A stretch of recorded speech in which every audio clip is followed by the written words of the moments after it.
Syederalun, dua mayat pria dan wanita ditemukan di dalam sebuah bengkel mobil di Kecamatan Banda Raya, Kota Banda Aceh.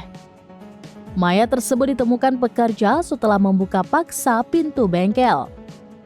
Kasareskrim Polresta Banda Aceh, Kompol Fadila Aditya Pratama didampingi Kapolsek Banda Raya, AKP Abdul Halim kepada wartawan pada Senin 7 Agustus 2023 mengkonfirmasi bahwa jenazah pria ZF berusia 22 tahun dan perempuan WMP berusia 24 tahun ditemukan di dalam mobil yang parkir di dalam bengkel.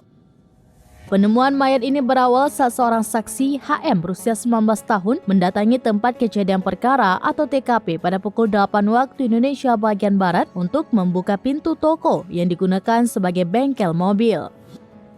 Setelah berulang kali berusaha memanggil dan menggedor pintu, saksi tidak mendapatkan jawaban dari dalam toko. Kemudian pada pukul 14 waktu Indonesia bagian Barat, 3 saksi datang kembali ke lokasi. Setelah beberapa kali memanggil dan menggedor pintu, korban ZF tetap tidak merespon. Karena curiga, ketiga saksi memutuskan untuk melihat dari lubang angin di atas pintu toko.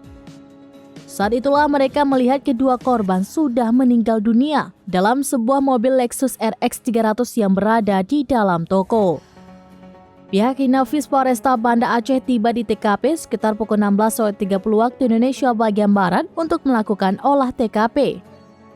Setelah proses olah TKP selesai pada pukul 17.50 waktu Indonesia bagian Barat, kedua korban dievakuasi oleh tim Palang Merah Indonesia atau PMI dan dibawa ke Rumah Sakit Zainal Abidin guna pemeriksaan lebih lanjut. Dari Banda Aceh, Henry, Suraminus.com.